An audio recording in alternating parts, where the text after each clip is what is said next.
Hello there, this is CANAAN Kenan from Kenan Place, and today we're going to play part 27 of No One But You.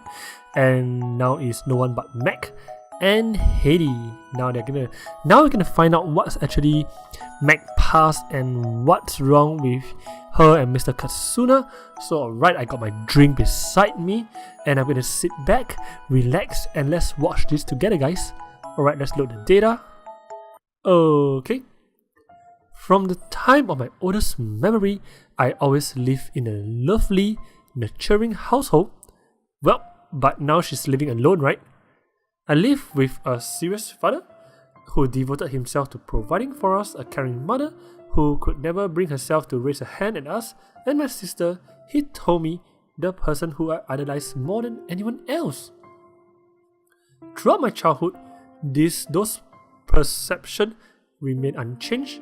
I loved my family to a fault and knew I could always count on them.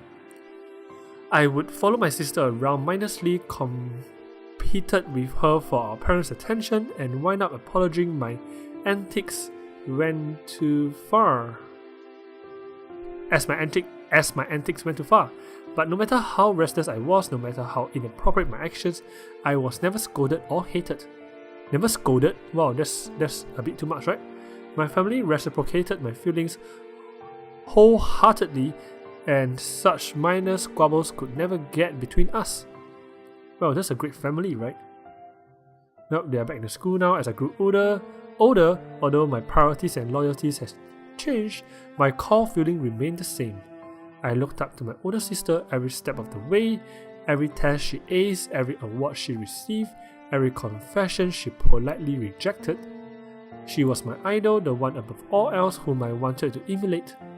So I would follow her around, study the things she studied, acted the way she acted, until the moment when I realized I didn't have what it took. I was a quiet, unattractive, good-for-nothing little girl with a sister complex. Sister complex. A parasite leeching off my amazing sister, living in her shadows. No matter how much I want to be like her, no matter how much I want to be her, I couldn't. Well, the sister aced the exam but couldn't graduate. That's quite sad. Well, time continued to pass by and I gradually grew to accept my place. Even if I couldn't become the person I idolized, I could at least be by her side. That alone would be enough. Well, I bet many people who wish they could be by their bias too. Well, so this is a sister.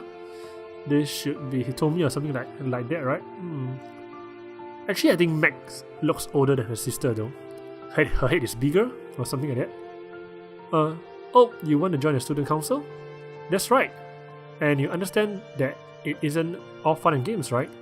There's a lot of work to be done and there's many responsibility that comes with this job. It's okay, I want to help you and the other student as much as possible. Is that so? That's a nice attitude you have there. But you won't get bored. Being on the student council means giving up your free time for the sake of school, you know. I know, but Oni-chan, which means sister, will be there, right? So there's no way I'll get bored. What a charmer you are. You're always gonna make your significant other very happy one day. That's true. She's gonna make Haiti very happy. But for the time being, I'm sure... if you're really sure about this, then welcome aboard. You mean it? Yes, now you're gonna be the dog of the school. The dog of the school. That's what people say where I came from. Of course, someone has to take over from me as student council president when I graduate. We may only spend this 1 year serving together, but I look forward to working with you, Miss Megumi Hinohara. The relationship my sister and I shared was often subjected to ridicule by others, but as long as we were together, I couldn't care less. I truly adore my older sister, and the day we spent working on the student council together was some of the happiest days of my life. Whether we were surveying students, helping teachers, or just filing paperwork, every day was a bliss. From the bottom of my heart, I wish those days to never end.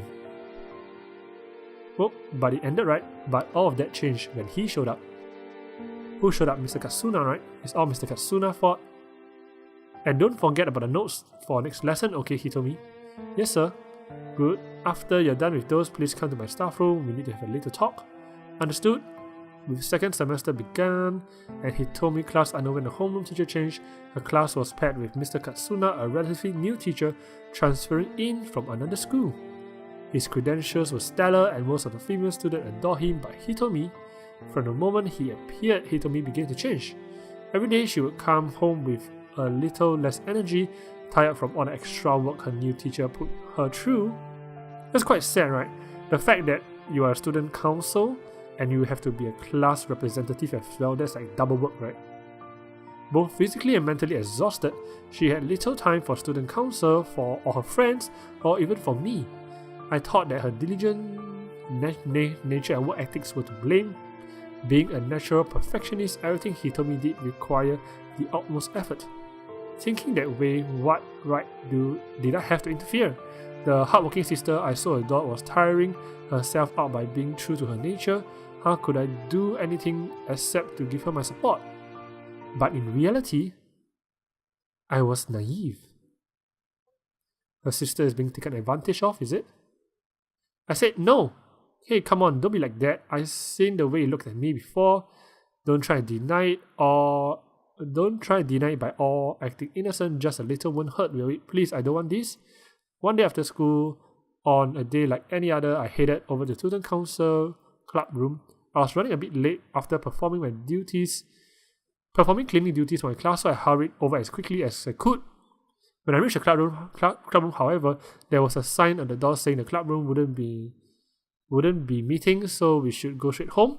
At first, I thought nothing of it. I was late, so surely one of the other members must have left a note for me to find. But the moment I walked away, I heard the unmistakable voice of my sister. Leave me alone. Get away from me, you pedophile. Oh, finally we saw Mr. Katsuna. Actually, I've seen this picture before. I thought this is actually a, who's that? A Heidi, you know? And that is Mac or something like that. Oh, now you've done it. I thought you were nice, prim and proper, but to use such foul language, you are like all those other bitches. I quietly slipped open the door with just a fraction, completely unaware of what was going inside. At the moment I froze. Stop it, what do you think you're doing? Whatever I want, you little bitch. What I saw was Hitomi homeroom teacher Mr. Katsuna holding my sister from behind. She was in pain, fiercely resisting his grip, trying desperately to break free, but the man, many years her senior, was undeniably stronger and his position gave him the advantage. Ripping her hair with one hand and starting to undo Hitomi's shirts with the other. No, you can't do this. Don't you care what will happen to you? Don't be silly, nothing will happen to me. At worst, I'll get transferred again due to the nonsensical reveling of a broken little girl. Mr. Katsuna continued unabated, undoing the next button on Hitomi's shirt.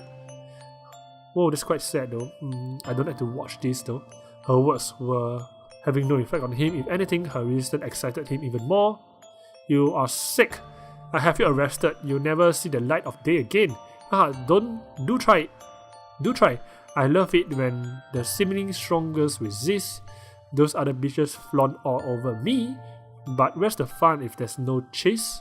This isn't a chase. You are a criminal. A rose by any other name. More importantly, Hai-chan, are you a virgin? What? You horrid pedophile. Hey, that's that word again. For a straight A student, you don't seem to be very smart. I guess you just have to fix the attitude of yours. Mr. Katsuna undid another button on Hitomi's shirt, then another. She continued to flail her arms, but her teacher was too strong for her to break free. She needed help, a third party to intervene, and I was too scared to move. No! This is screwed up, man. This is damn screwed up. In front of me, I saw my beloved sister, the person who meant more to me than anyone else in the world, being attacked by an older man, and I froze. I recognized how hopeless her situation was. I knew that she needed my help, and yet I couldn't move. My peerless sister, my role model, my idol, the perfect human being, was in trouble, a situation unlike any other she'd been before. My beautiful, courageous, serene older sister, a sister who could calmly think through any scenario before her, had been enveloped by such a scene. A scene even she couldn't find her way out of. My beloved sister was going to be raped. Shit.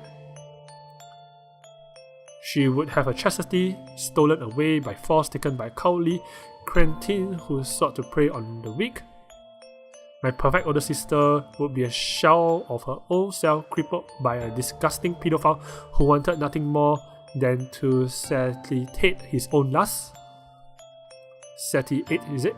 A despicable, lonely insect of human being would do irreparable damage to my sister, and I would stand by and do nothing. The more I thought about it, the angrier I became. I could feel the door frame shift in my hand and the strength of my grip increase, threatening to crack the wood as I looked towards my enemy with utter malice in my eyes. I had never felt so much anger in my life. At the moment, I wanted to do nothing more than violent murder to the man in front of me. When my rage came to consume me, I was afraid no longer. Leave my sister alone, you disgusting rapist. I slammed the door open with as much force as I could muster. Yes, I really hope her sister would be safe though. Screaming loudly enough that any remaining students on the same floor could hear me, both Hitomi and Mr. Katsuna stopped dead, rendering speechless by the unexpected interruption. Mac. Hitomi softly uttered my name as though confirming that she wasn't seeing an illusion, but rather than display grief or gratitude. So this is your little sister, huh? No, please leave her out of this. And why should I do that? Listen to that foul mouth of hers. You have already gotten her corrupted. You have already corrupted her. Obviously, she's in need of some education. You can't. Run, Mac. Don't let him catch you. Shut it. No, showing no concern of herself, Mac begged me to escape. Mr. Katsuna, rather than feel worried by my presence, saw me as a tool to leverage my sister. They both saw my attempt to saving my sister a little more than interference, unnecessary without purpose. Like hell I am. I wasn't about to give up. Even if my sister told me to save myself, there's no way I could abandon her. After standing idly by, completely oblivious to the treatment she endured, unable to do anything to help her, I reached my limits. Let her go right now. I'm going to scream until every teacher in this school comes running, you filthy pedophile. You. Mr. Katsuna snarled at me once more, agitated by my words. From the moment I started eavesdropping, I noticed that one word in particular seemed to drive him crazy. Well, Mr. Pedophile, are you going to release her or not, Mr. Pedophile? You wouldn't want to get fired, would you, Mr. Pedophile? Mr. Katsuna glared at me angrily, tightening his grip on my sister's hair. You little bitch. Every bit as horrid, as contemptible as your ratbag sister. Max, stop it. You need to get out of here. I'll leave when this sick pig leaves. No, I was suppose a pedophile like him would rather stay at school than go home, so it might be a while. Shut up, shut the hell up. Tuning more of his attention towards me, Mr. Katsuna continued to grow madder and madder.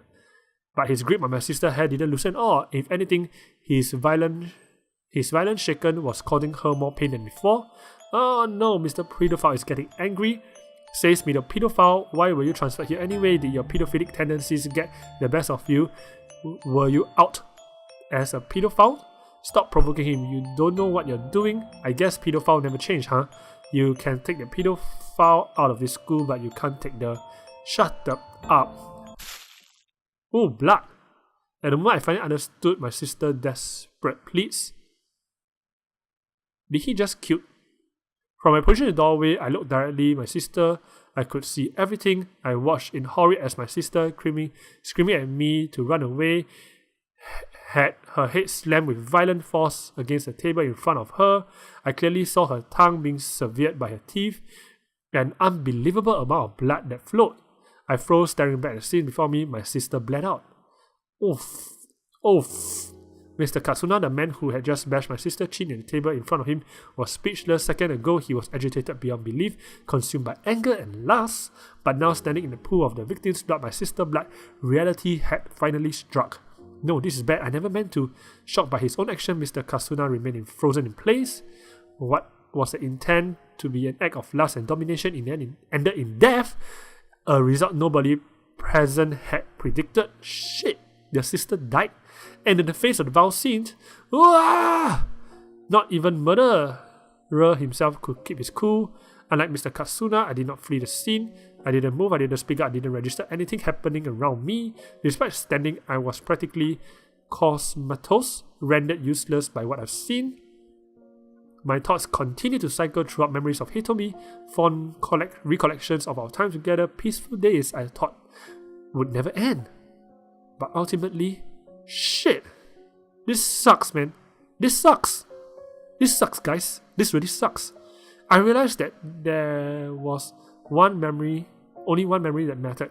I tried to save my sister, I tried to help her, I wanted to protect my beloved sister, who meant the world to me, and far from whom I have done anything. I got her killed. Despite thinking that way, I really didn't blame myself. Even if my intervention had been a trigger, I was lucid enough to realize I wasn't to blame. Alright, that's quite nice of her. She's still quite smart, right?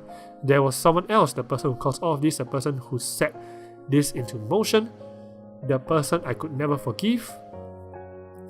Shit, man.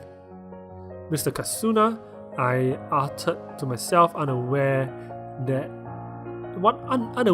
those who had heard the collective scream of my sister and I had arrived.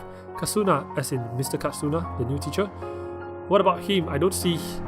Despite the urgency which they had arrived, the few people who did show up were totally relaxed, or at least they were right until, oh my god, what the good heavens is that? Students, don't look.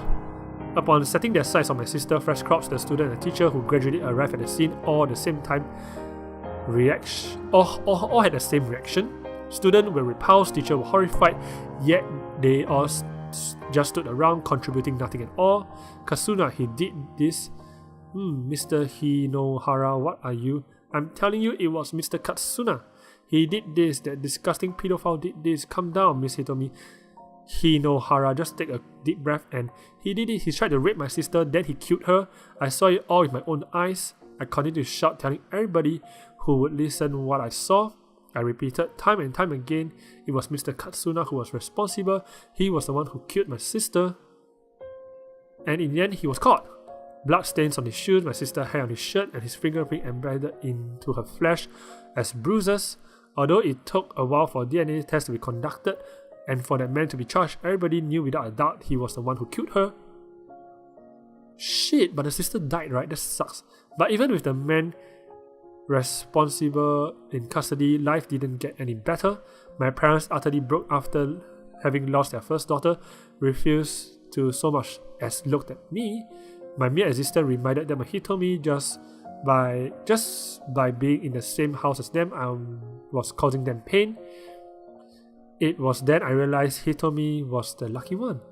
Without Hitomi around and my parents rejecting me outright, for the first time in my life, I was completely alone.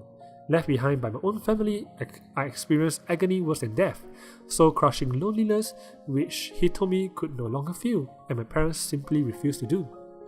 I craved their attention more than anything. I wanted my family to acknowledge me, to see that they still had another daughter. But as time dragged on, their wounds did not heal. It's quite sad, right? Well, this sucks. Upon realizing that I no longer had a place in the household, I quickly moved out. My parents readily agreed to rent an apartment for me, anything to get away from me, and I started to live on my own. I brought with me only my school supplies and clothes, and to live a minimalistic lifestyle as I tried to regain my sense of self. Between talks with police officers and counselors, I hadn't been to school since the day my sister died, nor had I done anything for myself. Well, Meg is quite a strong character, right? So when I moved out, I saw it as my chance to rebuild myself anew. I would become the person I always wanted to be, the happy, energetic, reliable person I always looked up to. No longer living in someone else's shadow, I would finally have an identity of my own, adopting the best part of my idol. I would surpass her at last and become someone who could have been her equal. Oh, it's quite sad, right? And that is how I became who I am today. Well, you know what? Meg is a very, very, very strong character, and I'm glad that she is who she is today. And you know what, guys? We are about to pass the 20 minutes mark. So, alright, let's see what's next verse. Sorry, I think I may have gotten a little off topic there. Alright, guys, I think this is a good place to stop. part 26, right? Of no one, absolutely no one but you. At least we finally know what happened. And I'm quite sad that Mac's sister died, but I'm happy also that she didn't really get raped, right? That's quite sad, right? But Mac, I think she has a really strong character, which is very nice, you know. And I think she will make a great girlfriend and a great wife and just a great partner. Alright, thank you for watching and I'll see you next time. Bye! Whoa. Did you get scared? Well, subscribe to my channel and I promise you'll never get scared again. Or watch more videos and you will be able to find your peace in life.